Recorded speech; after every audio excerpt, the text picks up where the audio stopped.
Welcome back to the Raven Files. Tonight we open another dark case hidden beneath silence, money, and family betrayal. This story is a work of fiction. All characters' names, locations, and events are created for storytelling and entertainment purposes. So turn down the lights, settle in, and follow the trail carefully. Because sometimes the dead do not rest until the truth is finally uncovered. My grandmother died in a car accident. My father took 600,000 yuan from the man who caused it, and overnight he became the kind of man everyone in the village envied. But right outside the crematorium, I heard that man laughing on the phone with my own ears. "It's done," he said. 600,000 for a life. Honestly, that was a bargain. He paused for a moment, then gave a low laugh. "Don't worry. Our secret will never be known by a third person." I stood behind the cold wall of the crematorium and my whole body went numb. Half an hour before the accident, my grandmother had called me. I did not answer. At that time, I was in Yunte City, sitting in the most important graduate school interview of my life. My phone was on silent. By the time I walked out of the interview room, I saw her missed call. I called back immediately. No one answered. I did not think too much of it.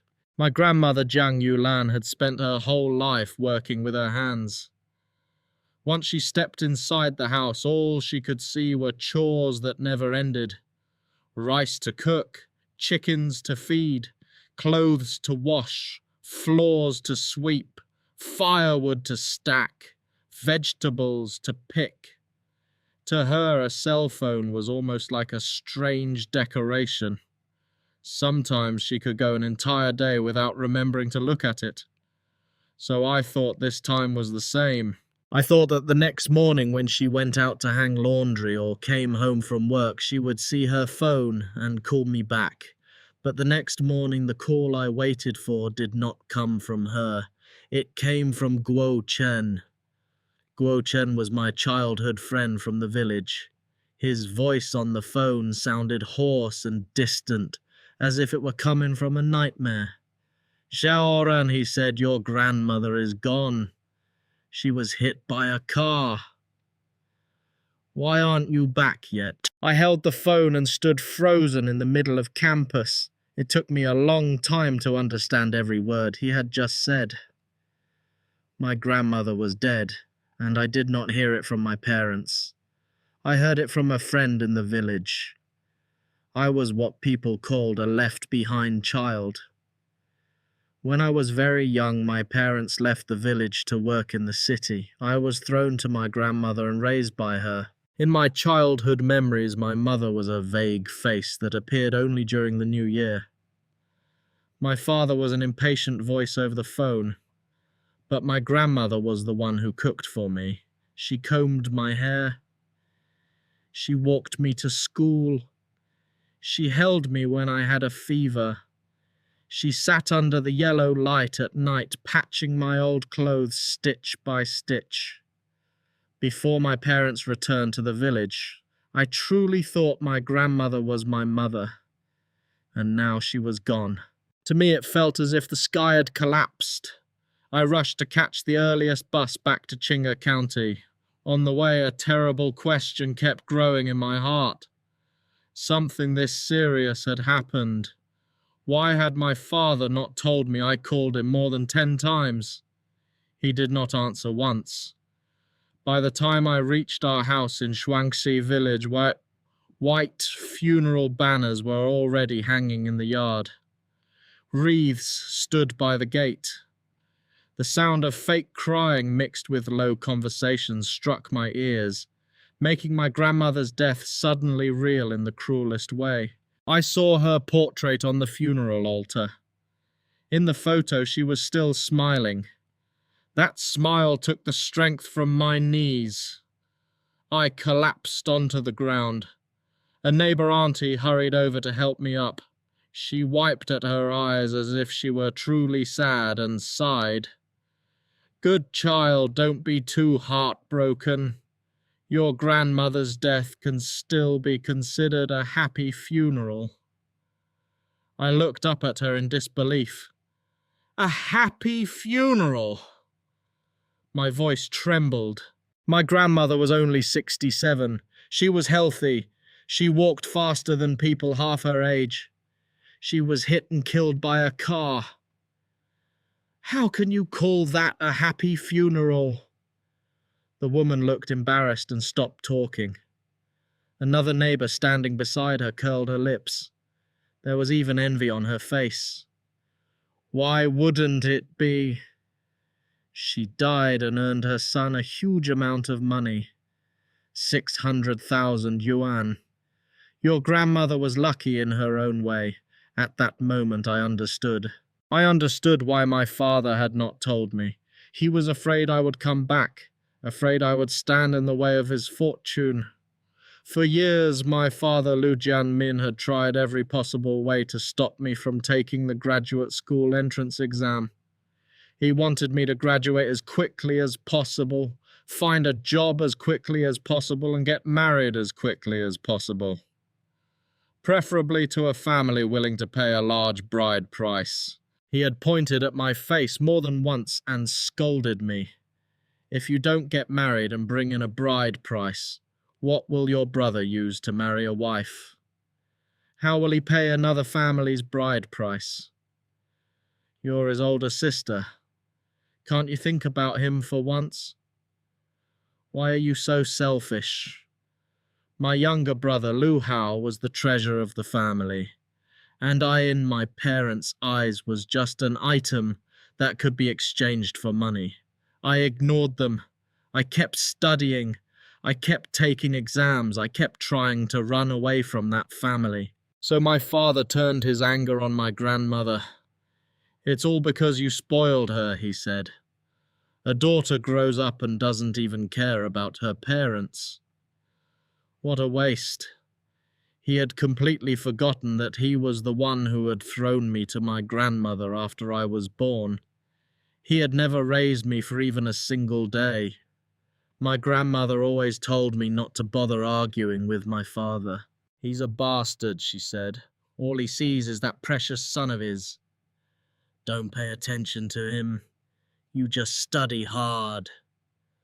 One day you'll make something of yourself, and you'll make them mad just by living well. She said I did not need to worry about tuition. Grandma has money. One way or another I'll help you finish school. My grandmother worked as a cleaner at a vocational school in town. She earned 1,500 yuan a month. She spent at most 500 on herself and saved the rest for me. I refused to take her money. Ever since I started college, I had studied and worked at the same time. In my free time, I wrote articles for online accounts. I did not earn much, but it was enough for my own expenses. Still, Grandma insisted on saving for me. If you don't need it now, I'll keep it for later, she said. It will be your dowry. Zhang Yulan's granddaughter cannot marry without a dowry and let people laugh at her. Those words still echoed in my ears, but the person who said them was gone. From now on, no one in this world would worry about whether Liu Xiaoran had enough money to spend. No one would worry about whether I would be looked down on. No one would secretly save a dowry for me. I lowered my head and my tears finally broke free. The truth was I had always known my father had his eyes on Grandma's savings, but she refused to give them to him. Because of that money, he had once fought with her violently. He said she did not know who was truly family. He said she had money but refused to spend it on her grandson, choosing instead to save it for a granddaughter. He even said viciously, "When you die, don't blame your grandson if he doesn't burn paper money for you." Now Grandma was really dead, hit by a car. The person who caused the accident had paid a large sum of money. My father must have been afraid I would ask for a share, so he hid the news from me. I wiped away my tears. carrying a rage that almost burned through my chest, and rushed straight to Qin He funeral home. Guo Chen drove me there. On the way, he told me everything he had managed to find out about the accident. The man who caused it was named Qin Yuheng. He was the son of Qin Zhen, the chairman of Qinsheng Pharmaceuticals, a well-known company in Yuntai City. After the accident happened the previous evening, Qin Yuheng called the police himself. His statement was simple. He said he was driving normally on the country road. It was getting dark and he did not see my grandmother walking by the roadside. By the time he noticed her, he panicked. Somehow, instead of stepping on the brake, he stepped on the gas, and that was how the tragedy happened. He did not flee the scene. He had not been drinking. He had not taken drugs. The accident happened on a village road with no surveillance cameras. The traffic police temporarily accepted his explanation and classified it as an accidental traffic incident. That same night, the Qin family's lawyer came to the village. After bargaining for a while, my father agreed to a settlement of 600,000 yuan. The money was transferred into his account that very night. My father, as the representative of the family, signed a settlement agreement and a letter of forgiveness. I sat in the car cold from head to toe. So that means he doesn't have to take responsibility, Guo Chen stayed silent. His silence was the answer. My grandmother, a living, breathing person, a woman who had suffered all her life and still smiled through it, had been reduced to one accidental traffic case and 600,000 yuan. It felt as if there were a volcano sealed inside my body. I did not know where to let it erupt. Before we entered the funeral home, Guo Chen held my arm. "Xiaoran," he said, "I know how angry you are, but your grandmother cared about dignity. Don't fight with your father here. At least let her leave with peace." I understood what he meant. My grandmother valued face and reputation. No matter how awful my father was, I could not cause a scene at her funeral and let her become gossip for the entire village. I told myself to stay calm, but when I saw my father, I could not stay calm at all. The moment I entered the funeral hall, I saw him bending slightly and nodding toward a young man in a well-tailored suit. There was a flattering smile on my father's face, one I had never seen him give my grandmother. The young man looked cold and indifferent. He only curled his lips slightly before turning to leave. I asked my father, "Who is he?" The instant my father saw me, his expression changed. "Why are you back? Who told you?" He did not ask if I was tired. He did not ask if I was heartbroken. The first thing he cared about was who had told me. When I did not answer, he lowered his voice and warned me. "It's useless even if you're back. Let me tell you clearly. The money young Master Qin paid is for your brother's marriage. Don't even dream of touching a single cent. My grandmother was dead. For 600,000 yuan, my father could smile at the man who had killed her. For fear that I would ask for a share, he had tried to keep me from even knowing she had died. Knowing something in your heart is one thing. Hearing it from your own father's mouth is another. I felt sick. I did not want to look at his face for another second, so I turned around and chased after the man in the suit. That had to be Qin Yuheng. The volcano inside me needed a way out. If it did not find one, I was afraid I would explode right there. I wanted to hit him. I wanted to grab him by the collar, smash my fists into his face and ask him why he had taken my grandmother from me. But when I caught up behind him, I heard him talking on the phone. His voice was light. There was even a smile in it. "It's done," he said. 600,000 bought peace. Honestly, that was a bargain. I froze. I did not know what the person on the other end said, but Qin Yuheng laughed again. Relax. She died on the spot. And just now I saw with my own eyes that the ashes had already been taken for cremation. That secret will never be known by anyone. My ears rang. Every word he said stabbed into my chest like a knife. Secret. It was not an accident. My grandmother's death was definitely not simple. I almost rushed forward to tear him apart. But at that exact moment a thought flashed through my mind. No. I could not expose myself. I could not make him wary of me. If I wanted revenge for Grandma, I had to find the truth. She was watching me from heaven. I could not be stupid. The May sun had already begun to burn, but my body was as cold as if I'd been soaked in ice water. It was not until Guo Chen found me and placed his warm hand on my shoulder that I finally felt like I was still alive in the human world. I went back into the funeral home to find my father. I told him Grandma's death wasn't an accident. Qin Yuheng may have hit her on purpose. We can't take his money. If we take his money, Grandma will have died for nothing. As expected, my father immediately called me crazy. What do you mean, we? This money has nothing to do with you. Why are you sticking your nose into this? I stared at him in disbelief. Qin Yuheng may have deliberately killed your own mother, and all you care about is whether your daughter will take your money.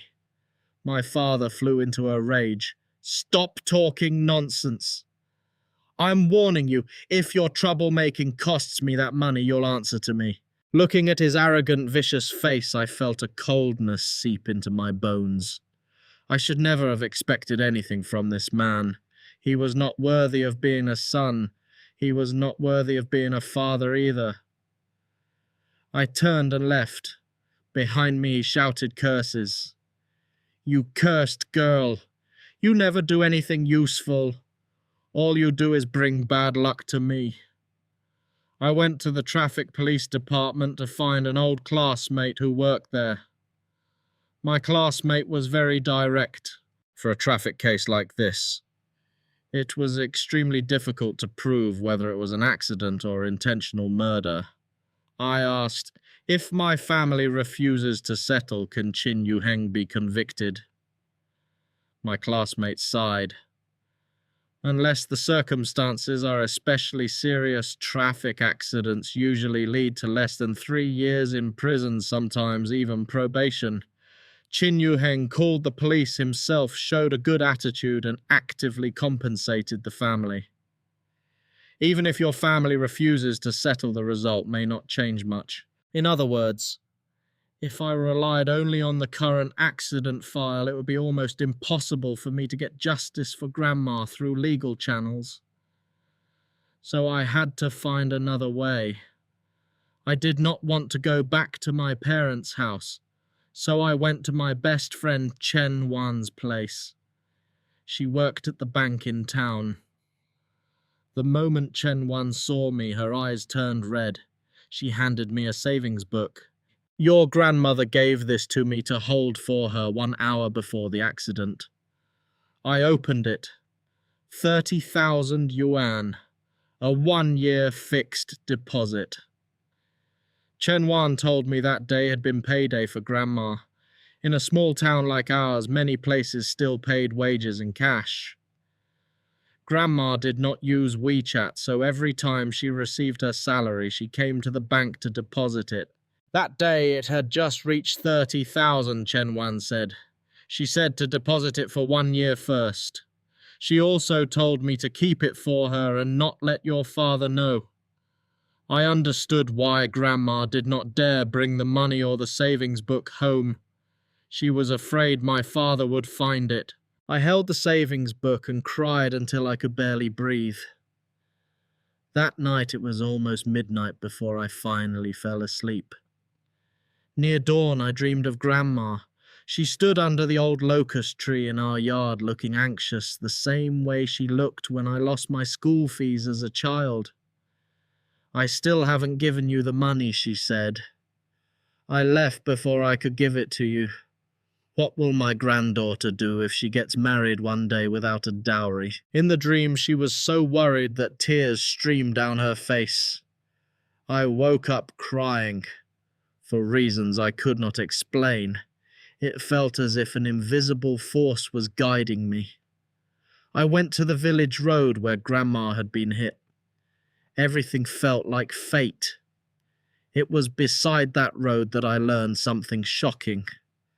The accident had happened on the road from the rural credit cooperative back to Shuangxi village. There was still a faint chalk outline on the road. I stood before that faded mark and imagined the hour before Grandma died. What had she been doing? What had she been thinking? She finished work at 5 o'clock. She had to hurry before the credit cooperative closed at 6 to deposit the money. On the way there, she must have walked quickly. After 6, with the money safely deposited, her heart must have been lighter. On the way home, she would not have been in such a hurry anymore. Maybe she was thinking of buying a block of tofu from the market on the way back then, mixing it with scallions and sesame oil for dinner. Or maybe she was thinking that she had finally saved half of the dowry she wanted to give her granddaughter. Once she saved the other half, she could finally rest. When I got married, she would sit at home like an old matriarch wearing the floral clothes I bought for her. My grandmother Zhang Yulan had been famous for her beauty when she was young. She had an oval face, a straight nose, and a small mouth. When she smiled, the corners of her lips lifted, and her eyes curved like crescent moons. She had suffered so much in her life, but she never bowed to fate. Her favorite saying was, "A day spent laughing is still a day. A day spent crying is also a day. So why not laugh? If you laugh through one day, you've already won that day." That was why even at 67, though wrinkles covered her face, all of her wrinkles seemed to curve upward. They were laugh lines. They made people feel warm just by looking at her. A person like that had worked hard her entire life. Before she could enjoy even a little sweetness from the granddaughter she had raised, a cold metal shell ended her life.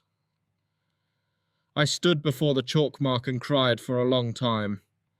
I did not know how much time passed before a child's voice sounded behind me. "Why are you crying?" I turned around. It was a girl about 12 years old. Her eyes were dull and her clothes were dirty. One look told me she was mentally disabled. Maybe because she was a child. Maybe because she was a foolish child who could not possibly have an agenda. I did not guard myself against her. I told her my grandmother had been hit and killed by a car here. Before I could even finish speaking, the girl sighed. "So that old lady was your grandma. She flew so high that day. She was amazing." My heart stopped for a beat. I grabbed her shoulders. "You saw my grandmother get hit?" She nodded. "I saw it. There were 2 people in the car. A man and a woman. After the old lady flew away, the woman was laughing. I thought it was fun, so I clapped and laughed too. She tilted her head and looked at me with confusion. "Why aren't you laughing?" "Wasn't it fun?" The child in front of me was truly foolish. She did not understand that death should be answered with tears. But was the woman in the car also foolish? Why was she laughing? I forced down my trembling and asked, "Did you see who was driving? Do you remember what the woman looked like?" She shook her head. "I don't know who was driving, but there was definitely a woman. I called the police immediately. They arrived quickly, but the moment they saw the witness, they frowned. One officer told me that the girl had intellectual disabilities. She was well known in the area. Her words could not be used as direct evidence. I called my classmate at the traffic police department. After checking the file again, he confirmed. There is no mention in the record that there was anyone else in the car. The road had no surveillance camera. There was no proof that a woman had been inside the car at the time of the accident. But I believe that child had not lied to me. I also believe that from the unseen world Grandma was guiding me. Jiang Yulan had always known clearly whom she loved and whom she hated. She despised evil like an enemy. If she had died unjustly, she must be waiting for me to find the murderer. That day heavy rain began to fall. I walked back to Chen Wan's place through the rain. All the way back I kept telling myself, be rational, stay calm. The woman in Qin Yuheng's car that day was very likely the same person he had called outside the crematorium. Finding the woman he was hiding might be the key to uncovering their secret. I told Guo Chen and Chen Wan about my plan. I needed Guo Chen's help. This will take a lot of your time and energy, I told him. I know I'm asking too much, but other than you, I don't have anyone I can turn to. Just treat it as if I'm hiring you. 300 yuan a day. Put it on my tab, I'll pay you back someday. Guo Chen looked at me for a long time. I was afraid he would refuse, but in the end he nodded. 200, he said. Friendship discount. Clearly he was still charging me money, but somehow that friendship discount gave my burning heart a little relief. My father was awful. The bad people were cruel, but at least I still had Guo Chen. After Grandma's funeral was finished, I began following Qin Yuheng. I suspected the woman in the car that day was probably his lover. On the surface, Qin Yuheng did not have a girlfriend.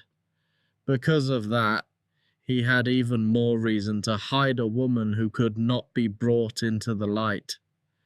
Our little surveillance team consisted of me, Guo Chen, and Huazi, one of Guo Chen's closest friends. Huazi worked freelance jobs. Whenever Guo Chen had work and could not drive me, Huazi took over. But for 2 full weeks, even though we took turns following him, we did not discover any suspicious woman. Qin Yuheng left home before 8 every morning. If he did not have business dinners, he returned home around 7:10 in the evening. We never saw any woman in his car. Investigating from the outside was too ineffective, so I had to infiltrate the enemy from within. I pretended to be a nanny working for another household and used grocery shopping as an opportunity to get close to the Qin family's nanny. The secrets of rich families are difficult to hide completely from servants, and the Qin family's nanny loved to talk.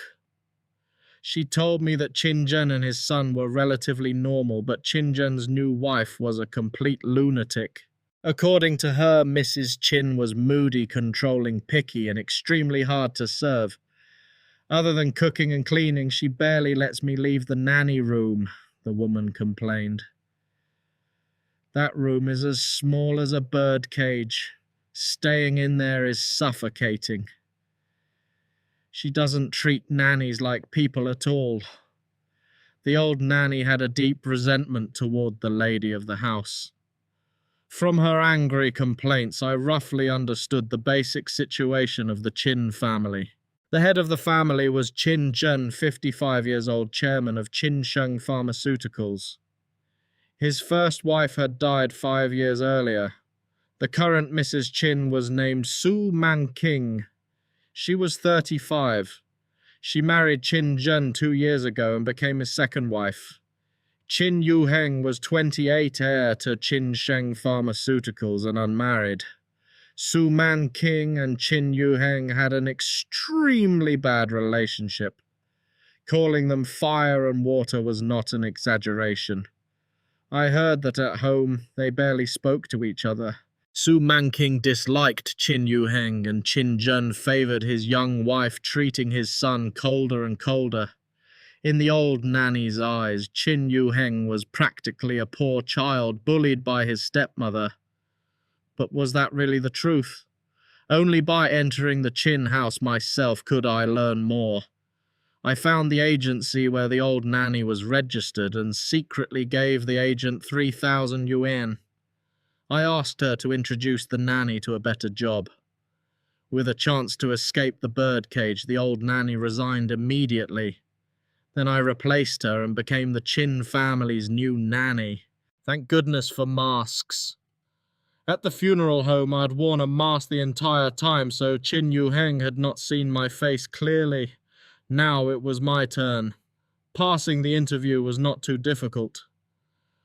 On the first day I walked through the gate of the Qin family villa, Su Manqing pointed at a smartwatch on the table and told me to put it on. I did not understand why, but I obeyed.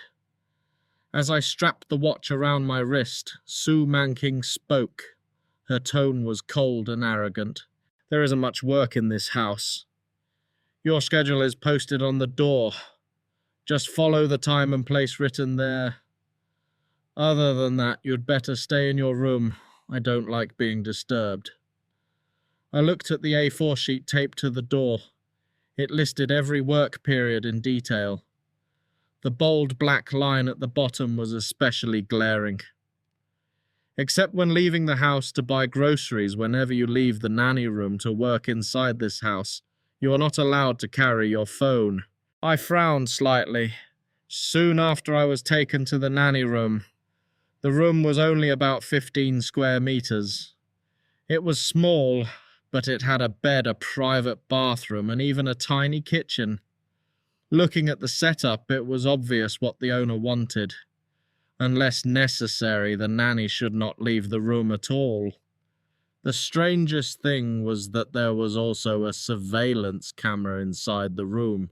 In other words, the owner could monitor the nanny at any time. Su Manqing told me to change clothes and come out.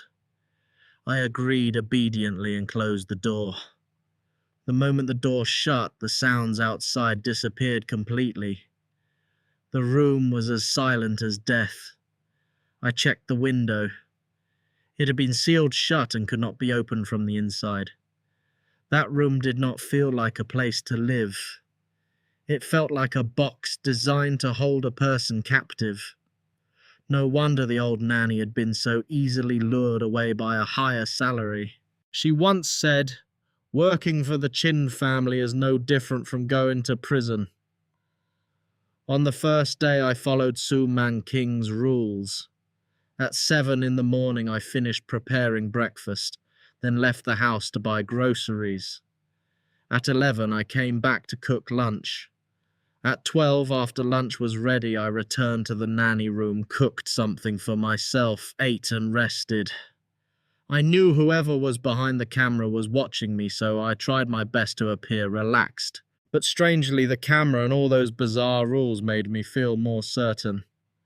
This house definitely had secrets. Su Manqing spent so much effort monitoring one nanny. Was it really just because she did not like being disturbed? Or was there something inside this house she could not allow outsiders to discover? Was that secret connected to my grandmother's deaths? A week passed. According to updates from Guo Chen and Huazi, Qin Yuheng went straight home after work and had no contact with any woman outside of female colleagues. So even though I did not want to believe it, one possibility appeared. Maybe the woman in the car that day was not outside at all. People say the secrets of a household can often be found in the trash. Clearly Su Manqing knew that too. There was another reason I had been able to enter the Qin house so smoothly. On the final interview day, there had been 3 candidates. When the interview ended, Su Manqing asked me to throw a bag of trash into the large bin in the yard. Inside the trash bag was a shiny gold necklace. I saw it, but I pretended not to see anything and threw the entire bag directly into the bin. Later, the agency told me that the two other candidates were more experienced than I was, but both had been rejected. One of them had taken out the necklace and returned it to Su Manqing. The other had taken it out and handed it to Qin Yuheng when he came home. They were both clever people. They wanted to prove they were honest by returning lost property. But Su Manqing did not need a good person. She needed a human machine who only followed orders and did nothing extra. After more than a month in the Qin house within the limited time and space, I could observe Qin Yuheng and Su Manqing almost never exchanged a glance. That was, of course, not normal. Qin Yuheng and Qin Yuheng left the house together at 8 every morning, but Qin Yuheng came home at 8:30 every night. In other words, at least from a little after 7 in the evening to 8:30 at night, Qin Yuheng and Su Manqing had every opportunity to be alone together. But I saw nothing. Because from 7 at night to 11 as the nanny, I was required to sit in prison inside my room. To find more clues, I could only sneak through the family's trash at night. Overall, based on what I found in the trash, the person with the most problems was Su Manqing. Qin Yuheng's trash was minimal, mostly old company documents, packaging from collectible models, and occasionally cigarette butts.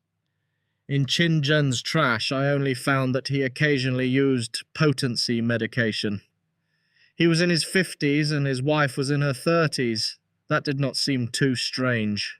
But there was something unusual between him and Su Manqing. Almost every night, Qin Yuheng personally brewed Chinese medicine for Su Manqing. The smell was very strong. From a few words they exchanged, I only knew it was a tonic. One day I secretly photographed the medicine residue. When I went grocery shopping, I stopped by a Chinese medicine shop and asked about it. The shopkeeper told me it was a formula to nourish the liver and kidneys, regulate the body, and help with pregnancy, comparing that with the weekly meal plans Qin Yuheng and Su Manqing gave me. I realized they were probably trying to have a child. I asked the old nanny. She confirmed that during the more than 1 year she had worked at the Qin house, Qin Yuheng had brewed medicine for Su Manqing almost every day. That was strange. Su Manqing was only 35.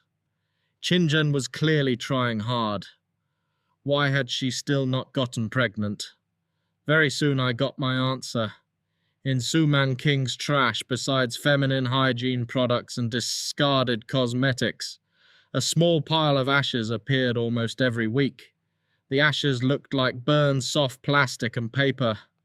Because almost everything had turned to ash, I could not tell what it had originally been. So I could only wait patiently. Wait for her to expose herself. At the same time, I told Guochen and Huazi to keep following Qin Yuheng. Maybe something new would happen on his side. Heaven did not disappoint those who waited. In the 3rd month after I entered the Qin house, a small unburned scrap appeared among Su Manqing's ashes. It was about the size of a pinky fingernail, slightly stiff like part of a medicine box. Only 1.5 characters were left on it. I searched for a long time but found nothing. The next day I went to a pharmacy near the Qin villa and showed the photo to the clerk. "Do you have any medicine packaging that looks like this?" The young clerk studied it for a while and shook his head. I was disappointed and turned to leave. At that moment an older employee raised her head from the corner. "Miss, are you trying to buy birth control pills?" I froze. She took out a pink box and handed it to me. "Is it this one?" I looked at the words on the package and everything became clearer. Qin Yuheng was giving Su Manqing Chinese medicine to help her conceive. She did not refuse it, but at the same time she was secretly taking birth control pills. That meant she did not want to get pregnant. She did not want to have Qin Yuheng's child. Why? Just then Huazi called me. He said that the day before, while following Qin Yuheng, he saw him enter this pharmacy. But Qin Yuheng came out very quickly, and Huazi did not know what he bought. My heart pounded.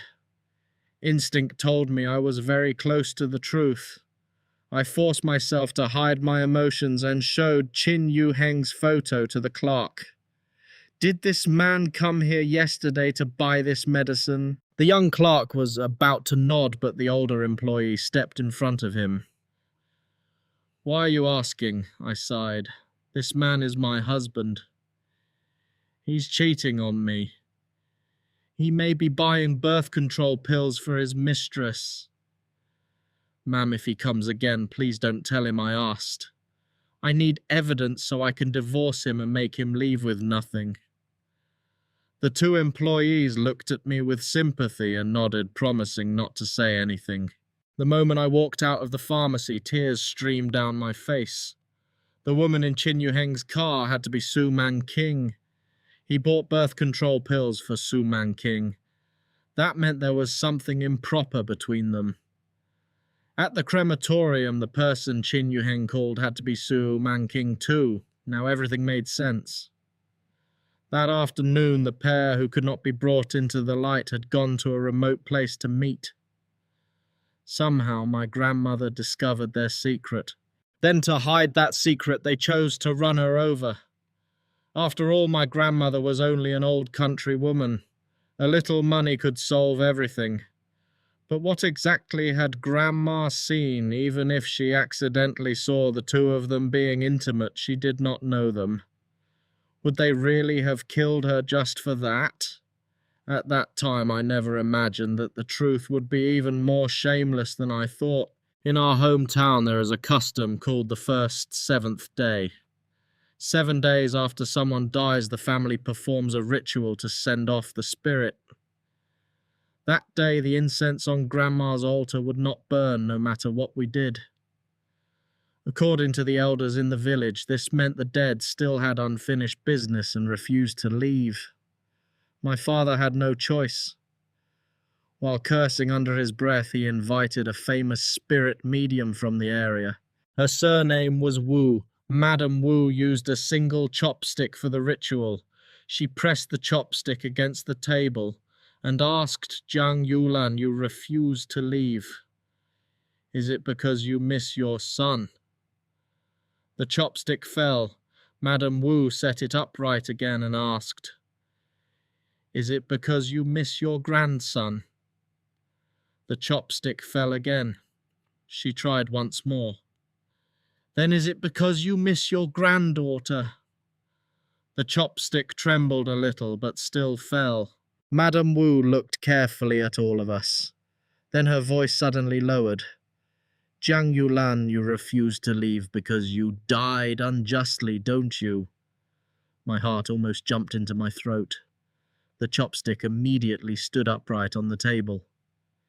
Madame Wu's expression changed. She turned to my father and said, "Your mother died with injustice.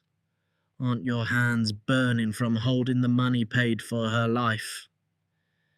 If you spend that money, I'm afraid your family line will be cut off." My father did not believe in ghosts or fate.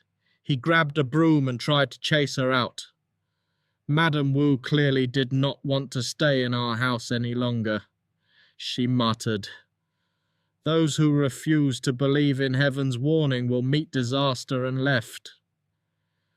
That very night, while my younger brother was playing games on his phone in the bathroom, he saw Grandma. She pushed him into the manure pit. Because he sprained his ankle, he lay beside the pit all night. My parents slept deeply that night. Later they said they had both suffered sleep paralysis. Liu Hao screamed and cried like a ghost, but they heard nothing. The next morning, when my father went to the bathroom and saw Liu Hao covered in filth, He was so frightened he almost lost his soul. Of course, all of this was my doing. I was Grandma's ghost. I wore the clothes she had worn when she was alive. I put on a grey wig and old reading glasses. I told Liu Hao that the money had to be returned to the person who killed me before I could rest. Otherwise, I would come back every day and make their lives worse than death. Naturally, Liu Hao repeated every word to my father. In my plan, only when my father returned the 600,000 yuan to Qin Yuheng would Qin Yuheng's mind become disturbed. As expected, my father and brother were guilty and afraid. They went to Qin Yuheng, threw the 600,000 back at him and ran. Just as I predicted, Qin Yuheng came to Shuangxi village to ask around and find out what had happened. The story of Grandma's ghost haunting the family had already been deliberately spread throughout the village by me. Almost everyone knew. Qin Yuheng easily heard about it. And by such a coincidence also arranged by me, he ran into Madame Wu at the village entrance. Madame Wu looked at him and said the space between his brows had turned black. He was being followed by a wronged spirit. Not long after, Qin Yuheng also had an incident. After a business dinner, he got drunk. In the bathroom, he saw a white-haired figure in the mirror and nearly fell, almost breaking his leg. If everything went as I wanted, the ghost in his heart and the mysterious woman beside him would soon be dragged into the open. Sure enough, a few days later, Madame Wu told me that a mysterious woman had come to her asking for an exorcism ritual. It was Su Manqing. I gave Madame Wu 5,000 yuan. During the ritual, Madame Wu arranged for Su Manqing to burn paper offerings alone in the inner room. Madame Wu told her if you want Zhang Yulan to leave completely, you must resolve the knot in her heart. No one can hide secrets from ghosts. This step must be done by you alone. To keep Su Manqing from refusing out of fear, Madame Wu added, I will guard outside. I won't let her harm you. Of course I had arranged this too. I had hidden a listening device under the table in the inner room. I wanted to hear what Su Manqing would say to my grandmother. As it turned out, Su Manqing really did know Grandma. I heard her call Grandma Auntie Jiang. Auntie Jiang, she said softly. Madame Wu just said no one can hide secrets from ghosts. Looks like you're not very good at being a ghost either. You died, and you still don't know who really harmed you. Her voice was light, even amused. The person who harmed you was me all along. I sat in the next room and the blood in my body almost froze. Su Manqing continued. That day, Yuheng stopped the car to buy water. By chance, I saw the photos in his camera. He had secretly taken pictures of me and him. I guess he wanted leverage over me. He still didn't trust me. He didn't believe I truly loved him. He didn't believe I would never fight him for the Qin family fortune. Those photos made me so uncomfortable. They made me want to die. Then I saw you. I recognized you at one glance. You were still smiling so happily, exactly like when you worked as a housekeeper at my family's home years ago. I froze. So Grandma had once worked for Su Manqing's family, and that meant Grandma recognized her. Su Manqing laughed softly. Sometimes I really found it strange. You were only a poor old countrywoman. What did you have to be happy about? It was so annoying. Maybe you were just meant to die. You just had to let me see you at that moment. Then a wonderful idea came to me. If Yuheng discovered that the photos he had secretly taken were seen by someone else, what would he do? I guessed that he might kill you. And if he really killed you, I would record everything. That way he and I would be in the same boat forever. I heard that in ancient times, when bandits joined a mountain stronghold, they had to submit a pledge of loyalty. Auntie Jiang, you were the pledge of loyalty Yuheng gave me. With you, he could never betray me. I clenched my teeth so hard my jaw hurt. Tears kept falling.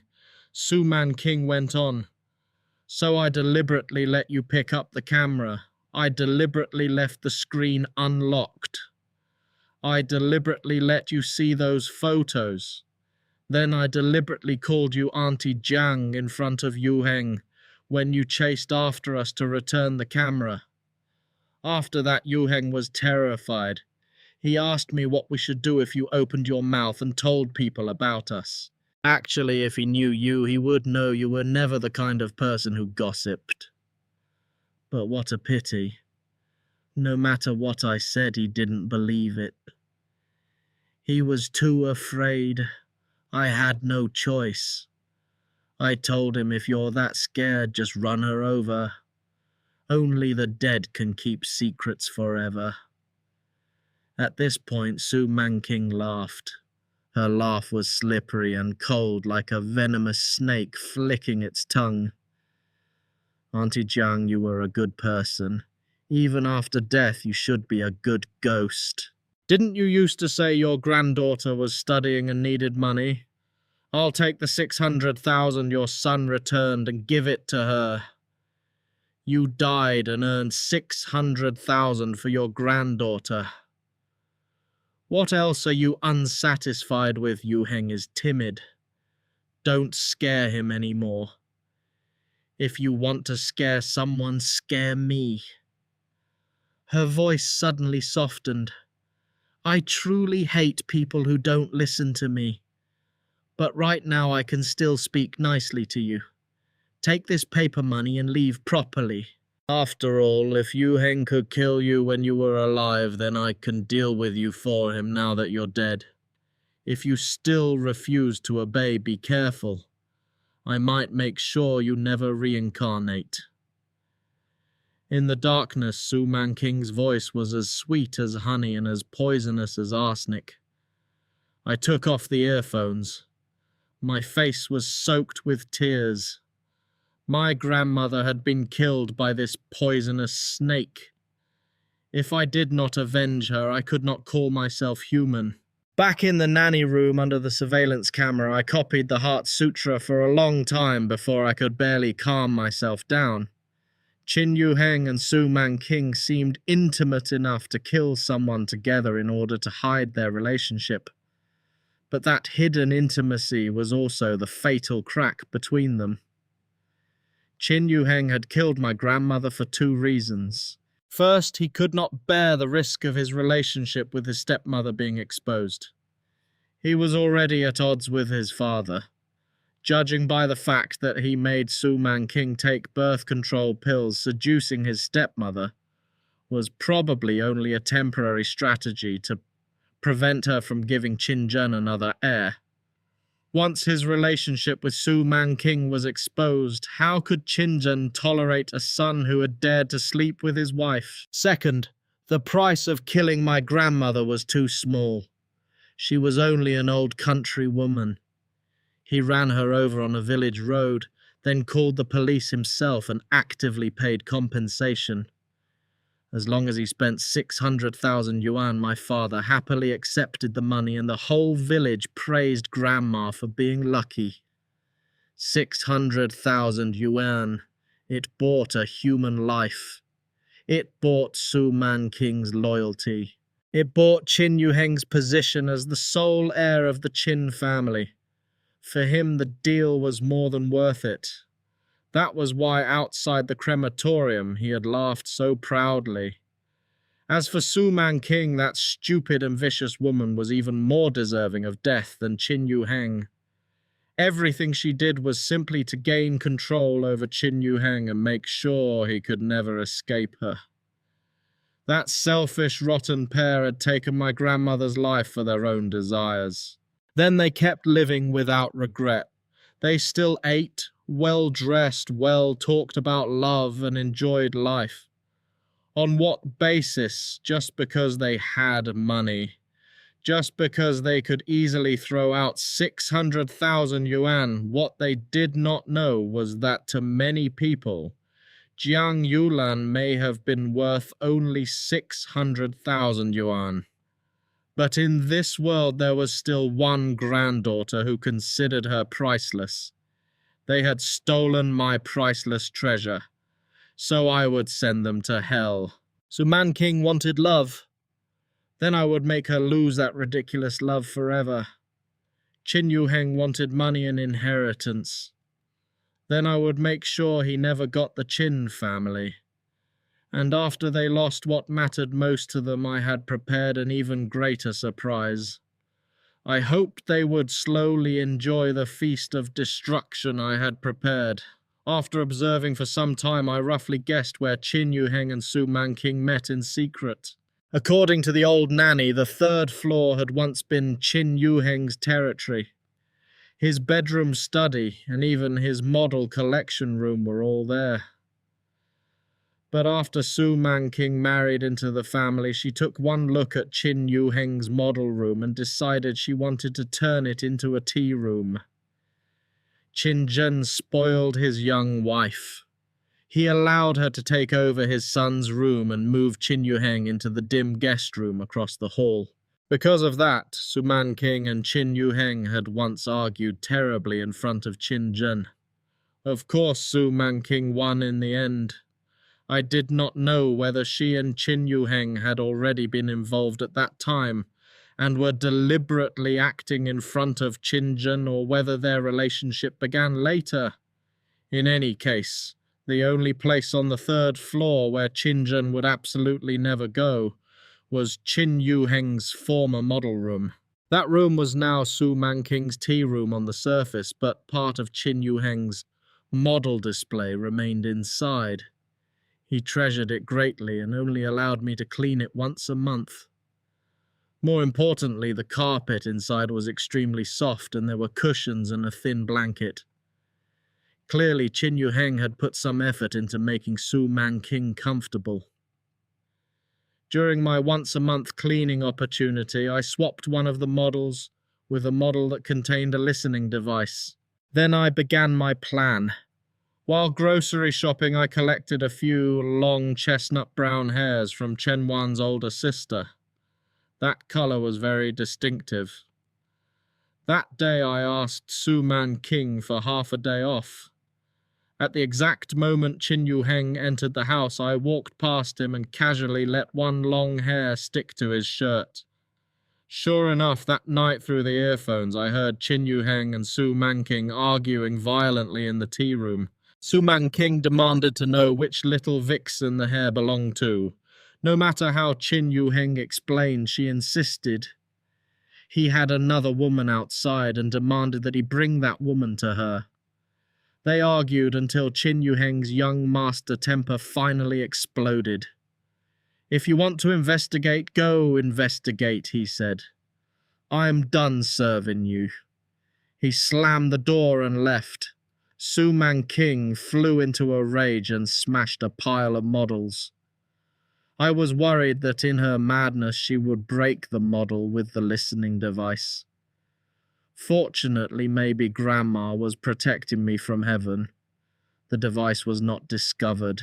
The next day when I returned to work, both Su Manqing and Qin Yuheng looked terrible. That morning, whether by coincidence or not, all three members of the Qin family came downstairs before 7 and sat at the breakfast table. Qin Zhen sat at the head of the table and said coldly to Qin Yuheng, "Put away that funeral face. If you're uncomfortable living at home, move out. If you stay under this roof, follow the rules of this house." He glanced at Su Manqing and his voice grew heavier. "Remember this clearly. Manqing is the mistress of this house. Even if she isn't much older than you, she is still your stepmother." The word stepmother fell like something dirty onto the table. Qin Yuheng's face immediately darkened. Su Manqing's expression was not pleasant either.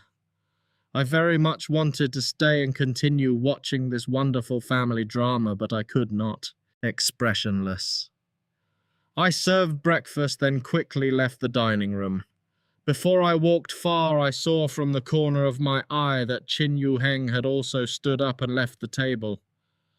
The corner of my mouth lifted. Was that already too much for him? The things he could not bear were still waiting behind him. Just as I had guessed, the father-son bond between Qin Zhen and Qin Yuheng was extremely weak. If Su Manqing was slightly unhappy, Qin Zhen would knock Qin Yuheng down to vent anger for his wife. I would never believe that Su Manqing did not add fuel to the fire. But more importantly, Qin Yuheng would not believe it either. How could someone like Qin Yuheng not resent Su Manqing? I was truly looking forward to it. Su Manqing did not disappoint me. That night she seemed to be in a very good mood. When I carried dinner out of the kitchen, I even saw her dancing in the living room. An old love song played through the speakers. The way she immersed herself in it made me feel that maybe she really believed she and Qin Yuheng were true love. I found it ridiculous and painful. Trash like her was still alive, enjoying fine food music and so-called love. But my grandmother, such a good person, would never again enjoy any of the beauty of this world. I gripped the knife in my hand and chopped down hard on the watermelon on the cutting board. Only by imagining that watermelon as Su Manqing's head could I calm myself a little and stop myself from rushing into the living room to deal with that woman with my own hands. I warned myself not to be impulsive. Grandma was watching me from heaven. She would protect me and let me get what I wanted. That night I heard a door slam hard. Qin Yuheng was home. I carried the sliced watermelon to the dining table, then obediently returned to my nanny room. 10 minutes later, in the tea room on the 3rd floor, Qin Yuheng and Su Manqing erupted into a violent argument. It turned out that Su Manqing had gone to Qinsheng Pharmaceuticals that day. Among the many female employees in the marketing department Qin Yuheng managed, she had targeted a girl with long chestnut brown hair. Then, using her identity as the chairman's wife, she forced human resources to fire the girl. When HR asked for a reason, she said coldly, "There is no reason. I just want her to know that I am the real mistress here." Through HR's interpretation, those words became a story that the girl had tried to cling to Qin Yuheng and offended Su Manqing. After this act of killing the chicken to scare the monkeys who in the company would dare openly stand with Qin Yuheng, it seemed like Su Manqing had lost control because of jealousy, but in reality, she had made Qin Yuheng's already unstable position in the company even more dangerous. Qin Yuheng was furious. "You're terrifying," he said. "Is this what you call loving me? You're controlling me, tying me down. You're like a snake wrapped around me so tightly I can't breathe." "You're driving me insane." Su Manqing's voice was sharp. "Now you think I'm forcing you. Why didn't you think of this when you seduced me? How have I not loved you? I've nearly ripped my heart out for you. What have you done that's worth trusting? That hair didn't just magically fall onto your shoulder, did it?" What followed was another round of crying and screaming just like the night before. Only this time Qin Yuheng seemed to finally understand his position. He did not slam the door and leave. Instead, he repeatedly promised that the person he loved most was Su Manqing. He swore that he and the innocent girl who'd been fired had nothing between them. If he lied, he would die a miserable death. Finally, Qin Yuheng used his final weapon. "I even killed someone for you. Why do you still not understand how I feel? I know you don't feel secure, But do you think I do? Every night when I think of you sleeping in the same bed as that old man, my heart feels like it's being cut open. I'm already suffering. Can you stop making trouble?" Those words somehow soothed Su Manqing. Her voice softened. "So you'll really love me forever, right?" Qin Yuheng answered. "Of course." After that came sounds I had no reason to continue hearing. I removed the earphones. I thought that Su Manqing's heart was probably made of sand, so barren it could not nourish any living thing on its own, so she could only keep absorbing from the outside. My grandmother's life was like that. The job of that innocent girl was like that too. She relied on stealing precious things from others to decorate her own empty life. She was garbage from head to toe. Next, I continued my plan step by step. Qin Yuheng drove past a deserted road and encountered a pregnant woman clutching her stomach, crying for help. Like a kind person, he got out of the car, helped the pregnant woman inside, and drove her to the hospital. The pregnant woman was someone I had hired. Later, while Su Manqing was trimming flowers in the garden, she received an envelope delivered by a courier. Inside the envelope were 3 photos. One showed Qin Yuheng helping the pregnant woman into his car. One showed his hand behind her back. One showed his car stopped outside the hospital entrance. From inside the nanny room, through a gap in the curtain, I saw Su Manqing tremble all over. She called the security guard. She called the courier back and questioned him. She tormented them for more than an hour, but of course she found nothing. Naturally she found nothing, because the person who sent the envelope was not a real courier at all. I finished cooking lunch and called her in to eat as usual. She had no appetite. She only stirred the rice in her bowl with her chopsticks. Suddenly she asked me, "Other than going to the police station, how can someone find out who owns the phone number on a delivery package?" She did not even bother addressing me politely. How rude! I pretended not to know, shook my head, and left the dining room. A moment later I came back and mentioned casually, "These days social media accounts are all registered with real names. Maybe you can use the phone number to search WeChat." She did not suspect a thing and immediately put down her chopsticks to operate her phone. Stupid woman. Using the phone number, she found a WeChat account named Mi Chun Chun. When she tried to add it, she received a notification saying the account did not accept friend requests from strangers. And I was Mi Chun Chun. I had bought an old phone number and WeChat account online. Before this, I had set it so strangers could only see a few recent posts. I guessed Su Manqing must have seen the 3 posts I had uploaded the previous day. One photo was of a pregnant belly. One was of Qin Yuheng's car logo. One was of Qin Yuheng's hand beside a bag of supplements. The caption read, "Daddy is so thoughtful. I hope our son will be as caring as you one day." That afternoon, the imported rose bushes Su Manqing had tended for 2 months had all their heads cut off. That night at 8 o'clock, Qin Yuheng came home. As soon as he stepped through the door, Su Manqing called him up to the tea room. Holding the photo, she confronted him. "You bastard. You won't let me have a child, but you got another woman pregnant outside. Do you think I'm an idiot?"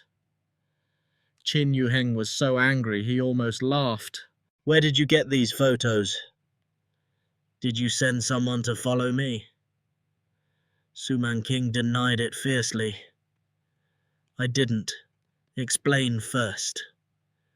Who is this woman and what is going on with her belly? What did you tell me before? You said you wanted to take me away. You said you wanted to go somewhere no one knew us, and have a child that belonged to both of us." Were all of those lies, Qin Yuheng fell silent. I guessed he had been stunned by Su Manqing's madness. Then Su Manqing continued to curse him, calling him ungrateful and heartless. Qin Yuheng remained silent. Only after she finally had nothing left to say did he speak coldly. "That pregnant woman was someone I happened to meet on the road. Believe it or don't. Since you already sent people to follow me, it means you don't trust me. No matter what I say, it's useless. I'm going back to my room." Su Manqing screamed, "You're not allowed to leave. If you don't explain yourself, don't you dare walk away."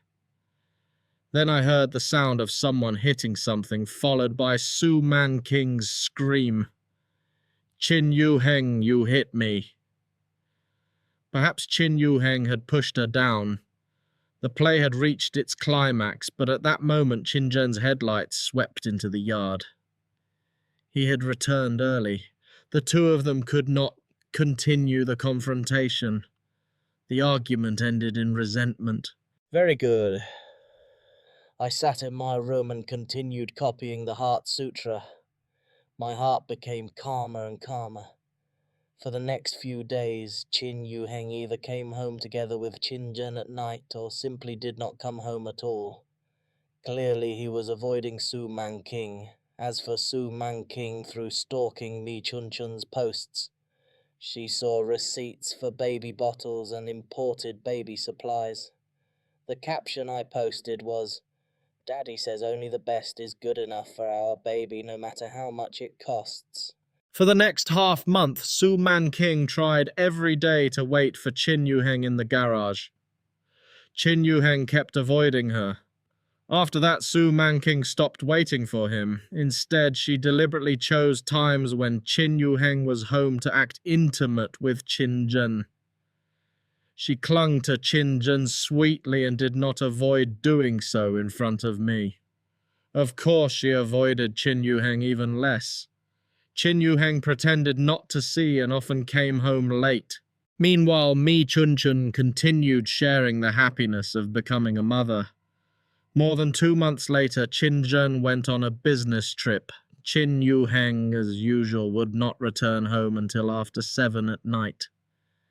That morning I found medical waste in Su Manqing's trash. This time, for some reason, she had not destroyed it. That same day, she sat alone in the garden from morning until night, without moving. It was past 10 at night when she returned to her room, her eyes red. After 11, Qin Yuheng came home late. Just as he entered, he bumped into me while I was carrying trash out. The trash bag fell to the floor. A pregnancy test with 2 red lines rolled to Qin Yuheng's feet. His eyes instantly turned bloodshot. "Whose trash is this?" I trembled as if terrified. It's Madam's." Qin Yuheng stormed into the house. Looking at his furious back, I murmured in my heart, "Only the final step remains." I returned to the nanny room, put on the earphones, and waited quietly. Based on the sounds that came through, Su Manqing had probably been dragged into the tea room by Qin Yuheng. I heard her panic and scream. "Are you crazy?" Qin Yuheng roared back. "You're the crazy one, shameless thing. You throw yourself at that old man every day, and now you're pregnant with his bastard child. Are you satisfied?" Su Manqing defended herself through sobs. "It was an accident. I've been taking birth control pills. I take them every day." Yuheng believed me. I really didn't want to get pregnant. Qin Yuheng did not believe her at all. After a loud slap, he laughed coldly. "An accident. You think I'll believe that nonsense? Why wasn't there an accident before I just killed someone and now suddenly there's an accident? Do you think because you have evidence that I killed someone, I won't dare tell my father about us?" So you deliberately want to give birth to a child and fight for the family fortune? Su Manqing cried bitterly. I didn't. How can you think of me like that? I acted close to your father only because I wanted to make you jealous. I love you. How could I possibly want to give birth to your father's child? Why won't you believe me? Qin Yuheng sneered. Love.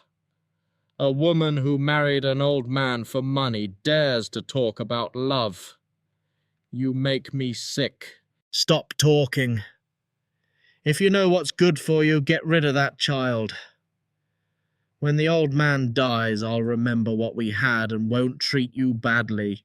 If you don't listen, then we can destroy each other. Guess how the old man will react when he sees those photos of you and me. Will he still want the bastard in your belly? The room fell silent. After a while, Su Manqing suddenly laughed coldly. Qin Yuheng, do you know something? When you ran over Auntie Jiang, I secretly recorded a video. The next sound was a metal shelf crashing down. Then came Qin Yuheng's roar. You bitch. Su Manqing seemed to be strangled by him. Her voice became broken and weak. Go ahead. Show your father the photos. At worst, we destroy each other. By then, I'll only be kicked out of the Qin family. Without your father, I can still sleep with some other old man. But you'll only have prison waiting for you. Qin Yuheng. You're finished. I told you long ago, if you provoke me, don't betray me. I'll make you regret every word you said today for the rest of your life. After that... I heard Su Manqing's breathing grow weaker bit by bit. Finally, the world inside the earphones became completely silent. After a long time, I heard panicked footsteps. Qin Yuheng had fled. The world returned to silence, and the Heart Sutra I had been copying reached its final stroke. I lay down on the bed and slept the most peaceful sleep I had had in many days. At 4 in the morning, I got up as usual, left the nanny room and went to the kitchen to cook. After cooking, I returned to my room. At 8 in the morning, Qinzhen came home. He discovered Su Manqing's body in the tea room on the 3rd floor. He called the police. The police took me in for questioning and asked if I had heard any cries for help the night before. I shook my head. The owners required me to clean at 11 and return to the nanny room by midnight. After that, no matter what sounds came from outside, I was not allowed to go out. The nanny room is very soundproof. I didn't hear anything. The police called the agency and also questioned the previous nannies. They confirmed that everything I said was true. Then they let me go. Walking out of the police station, I breathed out slowly. Su Manqing had not lied. She had indeed been taking birth control pills. It was just that long ago I had switched them with vitamins that looked exactly the same. Later, during the search for evidence, the police found not only intimate photos of Qin Yuheng and Su Manqing, but also the video Su Manqing had recorded of Qin Yuheng deliberately running over my grandmother. 24 hours later, Qin Yuheng was arrested while trying to hide. He was charged with the intentional murder of my grandmother and the murder of Su Manqing. What waited for him was the punishment of the law. At last I had avenged Grandma. After such a huge scandal, Qinzhen moved out of the villa almost immediately. Because someone had died there, no one dared buy it. Later, the villa was abandoned. Weeds grew across the yard. The once bright iron gate slowly rusted under the wind and rain. 1 month later, I left my hometown to attend graduate school. In truth, on the 49th day after Grandma's death, I had received my admission letter. Before I left, I went to her grave and kowtowed. I said, Grandma, the bad people have paid for what they did. Now I have to keep studying. I will live well for you. The wind blew through the cemetery. The young grass beside her grave swayed gently. I looked at the small photo of her on the tombstone. In the photo, she was still smiling. That smile was just like the one she wore many years ago, when she stood at the village entrance and waved goodbye as I left for college. Back then she had said, Xiaoran, just keep walking forward. Don't look back. Grandma will be behind you watching. I lowered my head and tears fell onto the back of my hand. From now on there would be no one waiting for me at the village entrance to come home. But I knew she was still watching me, from somewhere far away, somewhere high, somewhere bright. I wiped my tears, stood up and pulled my suitcase out of Shuangxi village. The sun was beautiful on the country road that day. I passed the place where Grandma had fallen. The white chalk mark on the road had long been washed away by rain and wind. But I would never forget.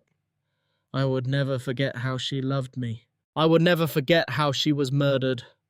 And I would never forget that there are people in this world who believe money can buy everything. But some debts cannot be repaid with money. Some debts cannot even be repaid with blood. Only the collapse of their entire lives can barely serve as an offering to the dead. I lifted my head and looked forward. At the end of the road was the bus leaving Qin County. I pulled my suitcase onto it. As the bus started moving, I looked out the window and seemed to see an old woman with grey hair standing beneath the old locust tree. She wore her faded floral jacket and smiled at me with narrowed eyes. She said nothing. She only waved gently. I waved back. Then the bus drove toward Yuntai City, toward the new life waiting for me. I knew that from that day forward I would live well. I would live for myself, and I would live for the part of her that never got the chance. And that brings tonight's case to an end. Some secrets can be buried with money. Some crimes can be hidden behind silence. But sooner or later, the truth always finds a way back. If you enjoyed this story, don't forget to like, subscribe, and turn on notifications so you won't miss the next mystery from the Raven Files. Thank you for listening. Until the next file is opened, stay curious and never ignore the shadows.